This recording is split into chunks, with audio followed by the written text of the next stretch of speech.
안녕하세요, 노아입니다. 오늘은 우리가 토플을 독학을 하는 법을 한번 알아보도록 하겠습니다. 사실 저는 이제 토플을 가르치는 입장이고 저희 업체도 사실 토플을 가르치는 업체이기 때문에 제가 이런 말씀을 드린다고 해서 저한테 이득이 될 건 없고요. 그냥 여러분들께서 토플을 준비하시거나 아니면 관심이 있으실 때 이렇게 과정을 거쳐서 준비를 하시면 된다, 이런 어떤 전체적인 로드맵을 드리기 위해서 일단은 촬영을 하게 되었습니다. 크게 세 단계로 보시면 될 것 같은데요. 자, 우선 첫 번째는 목표 설정, 두 번째는 계획, 세 번째는 진행이라고 생각을 하시면 될 것 같습니다. 자, 첫 번째 목표 설정부터 한번 빠르게 볼게요.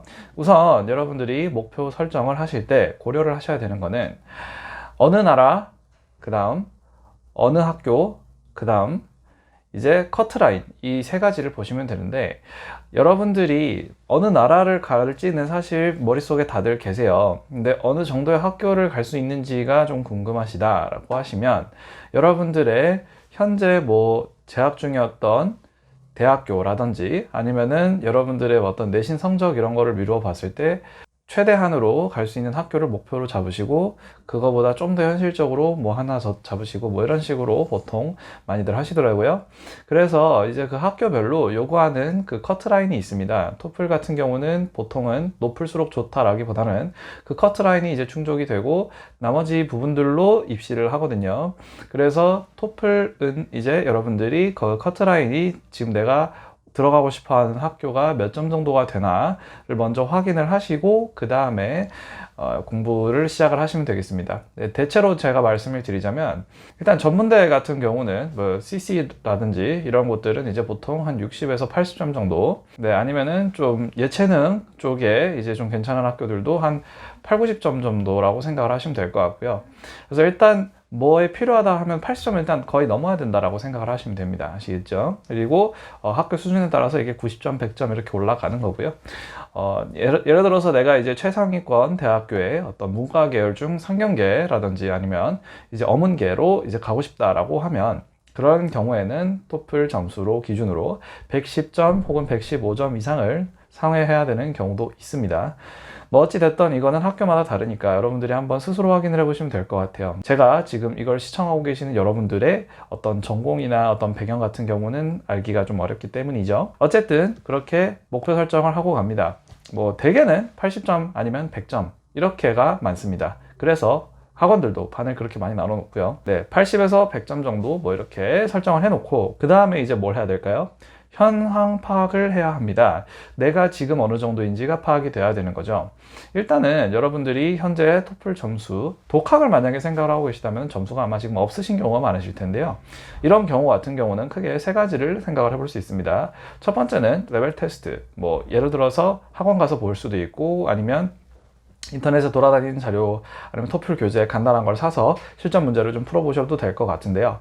기본적으로 이제 여러분들이 토플 공부를 바로 시작을 하시려면 일단은 리딩 지문 기준으로 풀이를 하셨을 때 리딩 섹션에 있는 실전 기출 문제를 절반 이상은 맞추셔야 여러분들이 바로 토플 공부를 시작을 해도 되는 거고요.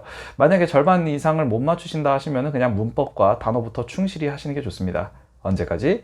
리딩 섹션에 있는 지문의 문제들을 절반은 맞출 수 있을 때까지. 아시겠죠? 그래서 일단 그거부터가 먼저 돼야 그 다음에 다른 공부들도 할 수 있는 거기 때문에 일단은 그것부터 여러분들이 목표를 해주시면 될 것 같고요.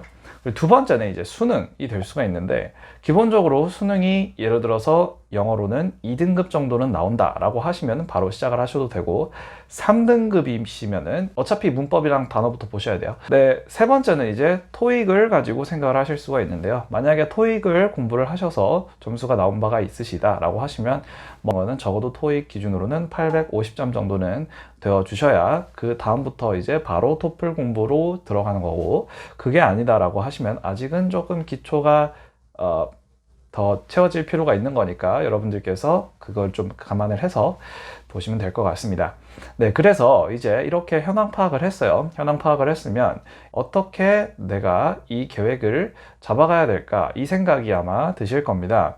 네, 계획 같은 경우는 이제 현실적인 어떤 시간이 지금 내가 얼마나 가용한지를 가지고 먼저 고려를 하셔야 될 텐데요.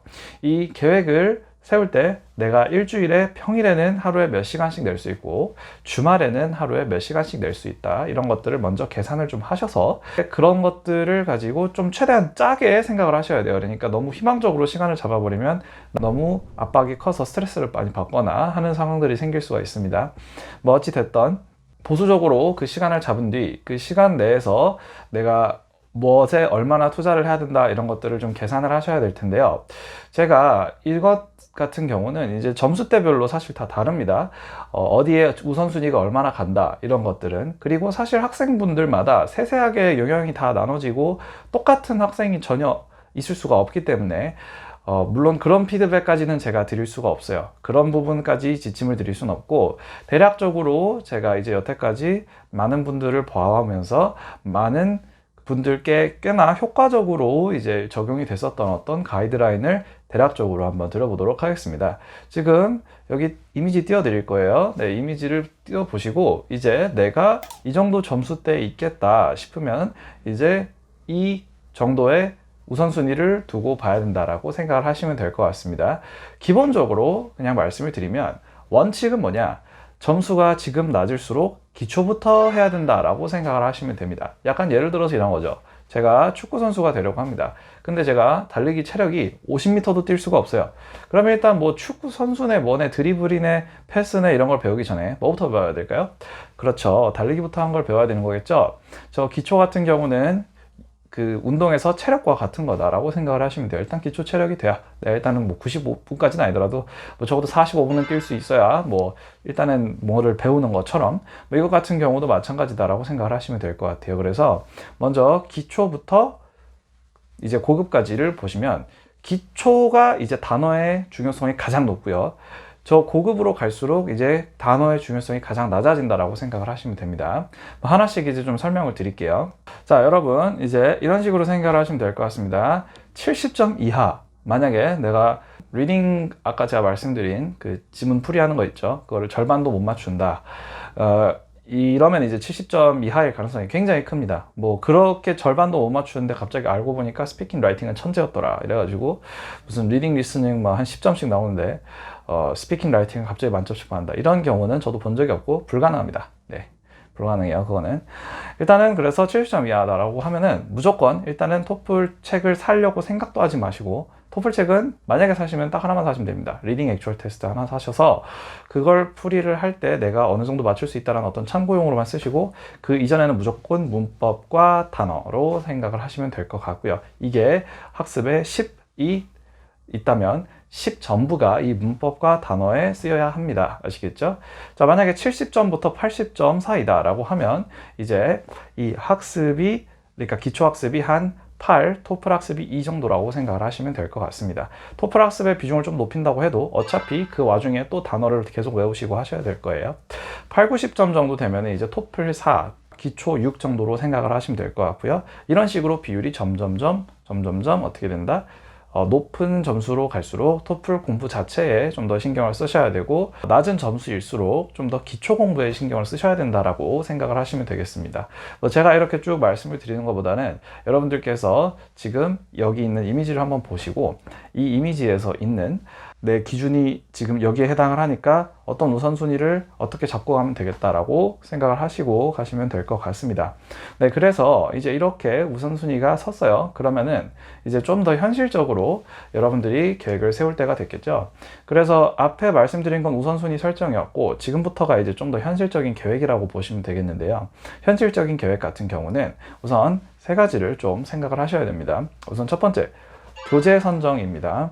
교재 선정을 하실 때 잘 모르시니까 여러분들이 서점을 가서 물어봅니다. 뭐 선생님, 아니면은 뭐 저기요 이거 책 어떤 거 사야 돼요 하면서 딱 보니까 세상에 웬 영어로 된 책도 그렇게 많고 한글로 된 책도 그렇게 많고. 근데 여러분 혹시 그거 아십니까? 우리나라 사람들은 외제를 좋아하죠. 그렇다 보니까 뭔가 외국에서 만든 거라고 하면 무조건 좋을 거라고 생각을 해서 원서로 된 토플 책을 사시는 분들이 있습니다. 뭐 예를 들어서 베런이라거나 아니면 뭐 프린스턴 리뷰라거나 뭐 이런, 아니면은 뭐 ETS 공식 뭐 가이드 이래 놓으니까 공식 가이드, 야 저게 이제 신빙성이 이건가 보네 하면서 사시는 분들이 있는데요. 뭐 공식 가이드인 건 맞는데요. 책들이 다 원서로 되어 있으면 일단 첫 번째, 여러분들 영어 공부 왜 하시죠? 토플 공부 왜 하세요? 아직 영어를 잘 못하시니까 공부를 하시는 거란 말이에요. 그리고 두 번째, 그런 것들은 좀 추상적인 팁밖에 나와 있지가 않습니다. 뭐 예를 들어서 문맥을 잘 봐라. 그걸 누가 몰라요? 발음을 잘해라. 그걸 누가 모르냐고. 그러니까 그런 걸 가지고 이제 여러분들이 보려고 하시면 너무나도 어려워지는 거예요. 세 번째, 흥미를 잃어버리게 된다. 아, 유학 다시 생각할까? 이렇게 된단 말이에요. 그러니까 여러분들이 만약에 교재를 고르실 때 수준이 만약에 파악이 됐다면 무조건 그냥 한국에서 존재하는 영업을 하고 있는 대형 학원들 교재를 그냥 사서 보시는 게 좋습니다. 뭐 일단은 제 교재를 보라고 말씀을 드리고 싶은데요. 제 교재는 아직 출판까지는 안 이어졌기 때문에 곧 될 겁니다. 근데 어쨌든 여러분들이 대형 학원 교재로 그냥 보시면 됩니다. 수많은 수강생들의 어떤 후기와 수많은 이제 테스팅을 통해서 만들어진 아주 훌륭한 커리큘럼들이 많이 있습니다. 네. 이제 뭐 회사별로 뭐 조금씩 특징은 있는데 뭐 이런 거는 이제 제가 좀 민감한 부분이라 다 이렇게 말씀을 드리긴 좀 힘들고, 굳이 말씀을 드리자면 여러분들이 다들 알고 계시는 무엇이라는 어떤, 근데 다 세 글자예요, 그죠? 그래서 이제 토플 책은 여러분들이 그냥 그 대형학원 한글로 된 책을 무조건 사셔야 된다, 아시겠죠? 기초부터 잘 잡아줍니다. 네, 여러분들 저기 미국 유학 가셔서 태솔 따신 우리 훌륭하신 뭐 상위권 대학교에서 뭐 아니면 학사, 석사 뭐 이렇게 하신 선생님들께서 아주 열심히 만드신 교재들인데요. 훌륭합니다. 처음부터 커리큘럼이 훌륭하게 되어 있으니까 그걸 따라가시면 되는 거지, 무슨 뭐 저기 있어 보이려고 영어로 된 토플 책 하지 마세요, 아시겠죠? 네, 정말 돈 그냥 날립니다. 돈도 날리는 게 문제가 아니라 사실은 시간이 문제인데, 처음 시작하신 입장에서는 시간이 그냥 날아간다, 아시겠죠? 정말 진지하게 말씀드리는 거니까. 이제 솔직히 말씀드리면은 저도 영어로 된 원서로 쓰는 공부를 잘 안 합니다. 왜냐면은 저도 보면은 계속 다시 보게 되고 한단 말이에요. 근데 이거를 여러분들이 영어로 된 걸, 영어를 아직 토플 뭐 80점, 90점도 못 맞으신 여러분들이 이걸로 시작을 한다라는 거는, 이거는 말이 안 되는 거다, 아시겠죠? 그거는 영어로 된 거는 일단 보지 말자, 아시겠죠? 그래서 교재는 무조건 뭐다? 대형학원 교재로 보자, 아시겠죠? 수준별로 잘 그때 가질 만한 고민들을 잘 접근을 해서 만든 교재들이니, 그리고 그 수준에 딱 적당한 용기를 잃지 않을 수 있는 정도의 커리큘럼을 가지고 있는 교재들이니 그것들을 가지고 보시자라고 말씀을 드리는 겁니다, 아시겠죠? 그래서 교재를 이렇게 샀어요. 교재를 샀으면 이제 두 번째는 뭐가 필요했냐면 단어. 근데 이제 단어 같은 경우는 사실 시장에 단어책이 너무 많아요, 그죠? 무슨 뭐 우선순위, 영단원이 뭐 복화, 바이블, 뭐 복화에 또 성경책이 계시대, 그죠? 그리고 또 뭐 빅복화, 뭐 올복화, 뭐 많습니다. 많은데 그냥 간단하게 생각을 하시면 될 것 같아요. 이런 다양한 종류의 단어책들, 토플이 붙어 있는 단어책들은 일단은 만약에 여러분들이 초보자다, 그러니까 70점 미치다, 아니면 수능으로 내가 봤을 때 3등급 미치였다 라고 하시면 일단 이런 것들은 다 패스. 아직은 보시면 안 돼요, 아시겠죠? 왜냐면은 그 단어들을 외운다고 해도 그 단어들을 받쳐줄 수 있는 어떤 기반이 될 만한 기초 단어들이 없기 때문이죠. 그리고 그 기반이 될 만한 기초 단어들은 사실 두 가지 중에 하나를 추천을 드리는데요. 우선순위 영단어나 아니면 능률복화 어원편을 추천을 드리도록 하겠습니다. 사실 능률복화 어원편이 어떻게 보면은 저도 그렇고 주변에 많은 제 또래 학생들도 많이 이렇게 봤었던 그런 단어책이에요. 그리고 어떻게 보면 이제 어원별로 단어를 분류를 해놓은 시초를 닦은 어떤 책일지도 모릅니다. 네, 근데 어쨌든 능률복화를 먼저 보시는 걸 추천을 드린다. 70점 밑은요, 아시겠죠? 70점부터 100점 사이, 만약에 이 정도의 실력이 계시거나 목표 점수를 가지고 계신다라고 하시면 그냥 여러분들 대형학원 복화책을 보시거나 아니면 올복화 책 이렇게 추천드립니다. 제가 본 것만 가지고 말씀을 드리는 거예요. 다른 훌륭한 교재는 많습니다. 근데 어쨌든 저는 이제 개인적인 추천을 드리는 거다. 그러면은 제가 아까 70부터 100점까지라고 말씀을 드렸는데 그 100점 이상의 학생들은 그러면은 선생님 단어를 외우지 말라는 뜻인가요? 라고 생각을 하실 수가 있습니다. 물론 사실 점수 100점이라는 게 이미 영어를 굉장히 잘하시는 정도다라고 생각을 하시면 되기는 하는데요. 그래도 아직 그 점수가 120점인 걸 생각을 하면은 뭐 빈칸이 좀 있죠, 그죠? 그러니까 그런 걸 채워주려면 어떻게 해야 된다? 지금 이 정도 점수 같은 경우 사실 대부분의 단어를 다 알아들을 수 있다는 그런 어떤 증거이기 때문에 여러분들이 지금 단어를 외우는데 추가적으로 이렇게 시간을 딱 써야 될 필요는 없으시고요. 그것보다 여러분들이 뭐에 집중을 하셔야 되냐면 일단 문제풀이와 어떻게 하면 점수를 더 딸 수 있는지 이런 오답 노트를 하는데 좀 집중을 하셔야 되고, 이 오답 노트를 할 때 모르는 단어가 나오면 그걸 외워주는 걸로 충분하다. 아시겠죠? 네, 그래서 100점 이상은 뭐다? 오답 노트 해보고 리딩 리스닝 풀 때, 그리고 거기서 나오는 단어를 모르는 걸 외우자라고 생각을 하시면 되겠습니다. 아시겠죠? 그리고 이제 뭐가 들어가냐면 시험 일정을 잡아야 돼요. 시험 일정을 잡는 건데, 시험 일정 같은 경우는 먼저 제가 그냥 딱 말씀드릴게요. 첫 시험은 공부를 시작한 시점으로부터 한 달부터 한 달 반 사이에 보시면 제일 좋습니다. 그러니까 공부 처음 시작한 4주에서 6주 차 사이에 이제 보시면 좋다. 여러분들이 이제 토플 시험에 대해서 알아주시면 좋은 것은 시험이 꽤 자주 있습니다. 토익보다는 자주 있어요. 그래서 한 달에 한 4번에서 5번 정도는 그래도 있기 때문에 제가 말씀드린 어떤 그 기한 안에 하나는 무조건 보실 수는 있다. 아시겠죠? 그래서 첫 시험은 한 달에서 한 달 반 사이에 보자 라고 생각을 해주시면 될 것 같고, 그 다음에 있는 이제 다른 시험들은 한 2, 3주 간격으로 하나씩 보시는 걸 추천을 드린다. 만약에 선생님, 저 아직 좀 준비가 안 된 것 같아요 라든지, 아니면 선생님 제가 아직 기초 공부 중인데 이걸 봐도 될까요? 기초 공부 중이시던 아니면 아직 준비가 안 되셨던, 일단 첫 시험 경험 자체는 해보셔야 됩니다. 가서 멘붕을 하든 아니면 가서 뭐 말을 좀 더듬어 보든 뭐 그것들이 다 경험이에요. 여러분들한테 다 도움이 될 겁니다. 아시겠죠? 그래야 이제 감이 오고 그 다음부터 내가 계속해서 시험도 보러 가야 되고 점수도 맞아야 되는구나 라는 어떤 생각 자체, 토플이 여러분들의 삶의 일부로 들어오는 그런 순간이 될 거니까 여러분들 반드시 한번 응시를 해보세요. 시험 같은 경우는 이제 2, 3주마다 한 번씩 다시 본다라고 말씀을 드렸잖아요. 이거는 언제까지냐면 여러분들이 점수 나올 때까지 라고 생각을 하시면 됩니다. 아시겠죠? 뭐 2, 3주마다 만약에 공부를 쭉 하지는 않으신다고 해도 시험을 보시면은 또 이제 그날 실력 발휘가 어쩌다 갑자기 돼서 나올 수도 있는 거고요. 편차가 한 5점 정도까지 있을 수가 있거든요. 예를 들어서 내가 저번 시험에 78점이어서 잘 못 맞았는데 다음에 공부 안 하고 그냥 가보니까 뭐 82점이 나오더라, 뭐 이런 케이스들도 있으니까 여러분들 시험은 혹시 모르는 거예요. 그리고 미국 학교들에서나 이런 데서도 조금 늦어도 이제 받아주는 경우도 있거든요. 그러니까 나중에 뭐 또 보내주면은 뭐 알고 보니까 이렇게 점수가 그래도 나왔다, 좀 어떻게 하면 안 되겠냐 이렇게 해보면은 또 되는 경우도 있으니까 여러분들 그거는 너무 걱정하지 마시고 계속 보시기 바랍니다. 아시겠죠? 크게 3가지를 해주시면 되겠다 생각을 해주시면 됩니다. 아시겠죠? 3가지 철저히 하셔야 돼요. 철저히. 첫 번째는 바로 단어 시험입니다. 단어 시험. 여러분 혼자 공부하신다고 이거를 단어 시험이나 아니면 단어 암기를 하신 걸 체크할 때 게으르시면 안 됩니다. 아시겠죠? 그래서 뭐 스스로 단어 시험지를 만들던 아니면은 뭐 앞에 있는 사람한테 이 단어 좀 한 10개 정도만 시험을 봐달라고 하시던 이런 어떤 시험 과정을 반드시 거치셔야 내가 지금 얼마 정도 성과를 냈고 얼마 정도 암기를 했고 이런 것들이 체크가 반드시 되거든요. 그리고 아까 말씀드렸던 동의어를 반드시 암기를 해주셔야 된다는 거 아시겠죠? 기본적으로 여러분들이 목표를 하실 때 하루에 100개 정도가 무난하고 200개는 좀 너무 빡세다. 아시겠죠? 한 150에서 100개 정도를 보통은 권장을 드려요. 그래서 이걸 가지고 이제 테스트를 하면 두 번째는 뭐가 필요하느냐? 리딩 리스닝 문제를 풀이를 하시겠죠. 그죠? 근데 리딩 리스닝 문제를 풀이를 하고 나면 그냥 채점하고 몇 개 틀렸네 하고 넘어가는 게 아니에요. 아시겠죠? 무조건 오답 노트를 반드시 하셔야 됩니다. 어떻게? 오답 노트를 반드시 하셔야 돼요. 근데 오답 노트 같은 경우는 그러면은 선생님 어떻게 하나요? 라고 생각을 하실 수가 있겠는데, 그거는 여러분들이 알아서가 아니라 저희가 이제 그 하단에 링크에 준비를 해놓은 오답 노트 양식이 있습니다. 그래서 그 양식을 여러분들께서 한번 다운로드를 받아서 인쇄를 해서 써보시면, 아니면은 이제 다운로드해서 인쇄까지는 아니더라도 다운로드를 해본 다음에 어떻게 하는지 보고 뭐 무제 노트에다가 선을 그어서 한번 해보시던 뭐 이런 식으로, 어쨌든 오답 노트는 반드시 필요하시다. 아시겠죠? 반드시 필요하시다.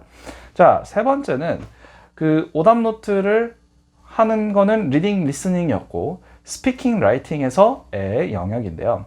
그 스피킹 라이팅에서 여러분들이 크게 2가지가 필요합니다. 첫 번째는 첨삭이고요. 두 번째는 이제 모범 답안이다. 자, 근데 첨삭을 할 때 여러분들이 혼자서 첨삭을 할 수는 없는 노릇이잖아요. 그죠? 그래서 이거는 이제 학원마다 첨삭 서비스를 따로 제공을 하는 데도 있습니다. 그런 데에서 이제 좀 최소한의 비용으로 해보실 수도 있고, 아니면은 주변에 뭐 좀 이런 걸 해본 사람한테 가서 이게 뭐가 좀 나아질 수 있겠냐 이런 걸 물어볼 수도 있는 거예요. 근데 애매한 사람한테 가서 물어보시면 안 되고, 아예 그냥 영어 선생님 정도 된다든지 아니면 해외에서 뭐 한 10년 정도 살았다든지 이 정도 되는 친구들한테 좀 가서 물어보셔야 됩니다. 아시겠죠? 첨삭을 이제 스스로 만약에 하고 싶다라고 하시면 그런 데에서는 여러분들이 이제 참고하실 수 있는 유튜브 영상들, 뭐 인토플 영상들도 있지만 뭐 대형학원 영상들도 많이 있잖아요. 그래서 그런 것들을 이제 어떤 게 모범 답안이고 어떤 게 이제 첨삭을 어떤 식으로 받게 되고 뭐 이런 것들을 좀 한번 보시면서 참고를 해보시면 좋을 것 같아요. 아시겠죠? 그리고 제가 이제 수년간 갈고 닦은 3C 법칙만 잠깐 언급을 하고 이런 식으로 여러분들이 입각을 해서 보시면 되겠다라고 생각을 하시면 되겠습니다. 자, 3C 법칙 같은 경우는 이제 제가 만든 법칙이다라고 생각을 하시면 되겠습니다. 토플 스피킹이나 라이팅에서 반드시 지켜줘야 할 3C라고 생각을 하시면 되는데, 첫 번째는 clarity, 즉 명확성이고요. 두 번째는 consistency, 일관성. 세 번째는 바로 connectivity, 개연성입니다. 아시겠죠? 그래서 첫 번째부터 보면은 명확성, 무엇을 말을 하고자 하는지가 명확해야 합니다. 결국에는 이 에세이가 여러분들의 의견 한마디, 그 thesis, opinion 이거 한마디 하고자 쓰는 거거든요. 그래서 이걸 하나를 보시면 될 것 같아요. 이 에세이가 내가 하고자 하는 그 한마디를 가지고 명확하게 하고 있나? 이 에세이가 쓰이는 문장들이 이제 내가 하고자 하는 그 한마디를 잘 하고 있나? 라고 생각을 하시면 되겠습니다. 두 번째는 이제 consistency였죠. consistency 같은 경우는 주장이 일관되어 있나? 중간에 내가 자신을 모순을 하지는 않는가? 아니면은 내가 하던 포인트와 다른 포인트를 근거로서 사용을 하든가 뭐 이런 것들의 어떤 일관성을 따져보는 거고요. 세 번째는 바로 개연성이라고 그랬죠. 이거는 개연성은 앞 내용과 뒷 내용이 잘 이어지는가 라고 생각을 하시면 되는데, 크게 두 가지를 체크를 하시면 됩니다. 첫 번째는 두괄식 구조. 먼저 넓은 내용이 나오고 좁은 내용이 나중에, 먼저 넓은 내용이 나오고 구체적인 내용이 나중에, 이렇게 나오는 식의 구조를 먼저 체크를 하시면 될 것 같고요. 두 번째는 바로 인과관계를 잘 따라가시는 겁니다. 앞에 원인이 나왔으면 뒤에 결과가 그럴듯한 게 잘 나왔는지라고 생각을 하시면 될 것 같아요. 아시겠죠? 이거 같은 경우는 제가 다른 영상에서 많이 설명을 해놨어요. 그래서 그 3C 법칙 한번 나중에 보시길. 아시겠죠? 자, 그래서 이제 이런 식으로 뭐 토플을 독학을 하는 법에 대해서 알아봤는데요. 여러분들이 사실 토플이라는 시험 자체가 비용이 굉장히 많이 들어가는 시험이다라고 생각을 하시면 됩니다. 뭐 정말 다행스럽게도 뭐 어디서 지원을 받으신다거나 아니면 여러분들이 이런 비용을 이제 어떻게 보면 충당하실 준비가 되어 있으시다라고 하시면 정말 좋은 거죠. 정말 좋은 건데, 뭐 사실 그렇지 않을 수가 있죠. 특히 이제 어린 나이 같은 경우는 더더욱 그렇습니다. 그죠? 그래서 이제 여러분들께서 이런 식으로 하면 최소한의 비용으로 충분히 이 토플 시험을 준비를 하실 수가 있다라는 것이고, 그리고 여기에서 여러분들이 만약에 중간에 어떤 시행착오가 생기면 뭐 저희가 이제 촬영을 하는 많은 영상들을 이제 한번 참고를 해보시면서 그 시행착오를 줄여나가 보시면 더 좋을 것 같다라는 생각도 조금은 듭니다. 마지막으로 한마디만 더 말씀을 드리자면, 이거 별거 아닙니다. 아시겠죠? 끝나고 보면 다 별거 아니에요. 정말 인생에서 작은 시험 중 하나고 여러분들은 충분히 해낼 수 있습니다. 오늘은 여기까지 하도록 하겠습니다. 감사합니다.